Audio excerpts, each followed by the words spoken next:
Hello guys, welcome to my channel.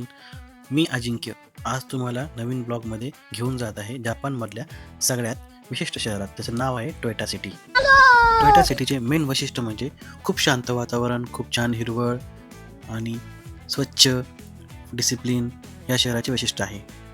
तुम्ही बघू शकता, मी सकाळीच आवरून माझी सायकल घेऊन मित्रांसोबत आजचा प्लॅन केला आहे. आज खरं तर माझा विकेंड म्हणजे सॅटर्डे.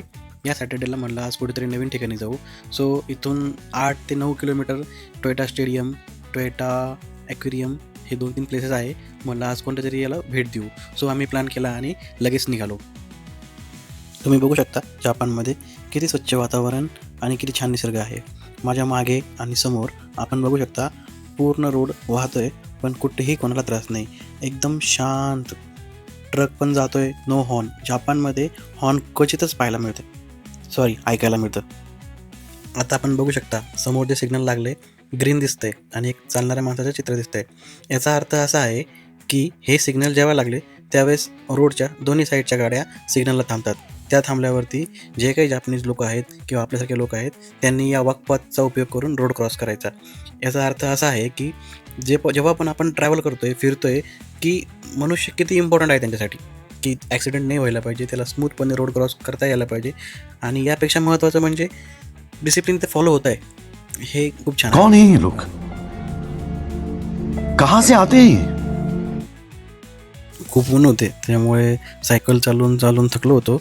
त्यामुळे एका साईडला थांबून आम्ही सगळे पाणी पिलो आणि नंतर परत प्रवास चालू केला. तुम्ही बघू शकता इथल्या रस्त्यांची स्वच्छता आणि शिस्त खूप इम्प्रेसिव्ह आहे. प्रत्येक गोष्ट असं वाटतं की खूप प्लॅन करून बनवलेली आहे. टोयोटा सिटी फक्त एक शहरच नाही तर इनोव्हेशन आणि टेक्नॉलॉजीचं एक परफेक्ट एक्झाम्पल आहे.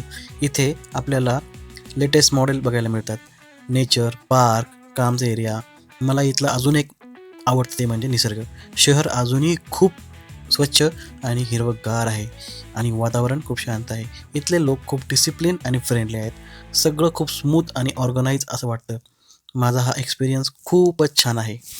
जापानमध्ये अजून एक वैशिष्ट्य म्हणजे जापानमध्ये मी आत्ता येऊन कमीत कमी 20 दिवस तरी झाले असतील. मी अजूनही एकदाही हॉर्नच ऐकला नाही. हॉर्न नाही म्हणजे नाही. इथे खूप छान डिसिप्लिन आहे. हे आहे माझे फ्रेंड्स. मी यांच्यासोबत आज फिरायला आलो आहे.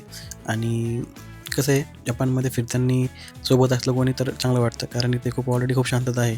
आणि आपल्या इंडियामध्ये कसं आहे, आपल्याला सगळ्यांना ग्रुप करून फिरावं वाटतं आणि फिरतो पण इथं तसं काही नसतं. इथं सगळ्यांनी आपलं एकटं चालायचं असतं. सो हे माझे फ्रेंड आहेत. यांनी सगळ्यांनी मला आज इकडे आणले आणि मी यांच्यासोबत आलो आहे.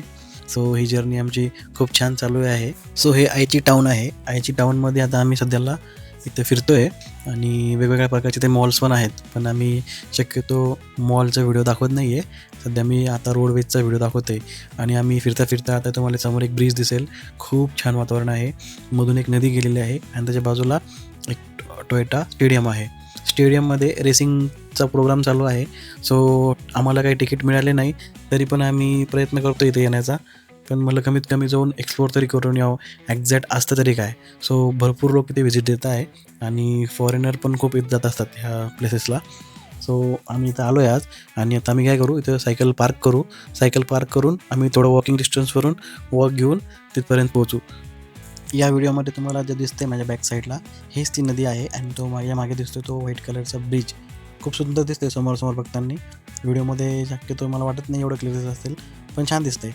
आणि हे जे दिसतंय ते स्टेडियम आहे. इथेच ते रेसिंगचा काहीतरी प्रोग्राम चालू होता. सो तो बघण्यासाठी आम्ही आलो होतो, पण त्याचे तिकीट काय आम्हाला मिळाले नाही. सो हे प्लेस व्हिजिट करायला छान आहे. माझ्या मागे तुम्हाला ही जी मशीन दिसते यामध्ये सगळ्या कोल्ड्रिंक ठेवलेल्या आहेत. याला जापानमध्ये वेंडिंग मशीन असे म्हणतात. वेंडिंग मशीनमध्ये काय आहे नेमकं, इथे काही कोणी माणूस वगैरे कोणी नसतो.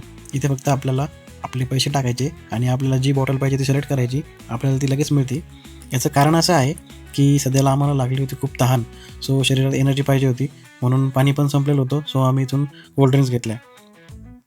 या वेंडिंग मशीनच्या युजेसवर मी एक पूर्ण व्हिडिओ बनवेल आणि आपल्याला एखाद्या ब्लॉगमध्ये तो दाखवेल. सो आजच्या ब्लॉगमध्ये एवढंच. परत भेटूया पुढच्या ब्लॉगमध्ये. आणि व्हिडिओ जर आवडला असेल तर लाईक, शेअर आणि सबस्क्राईब नक्की करा. बाय.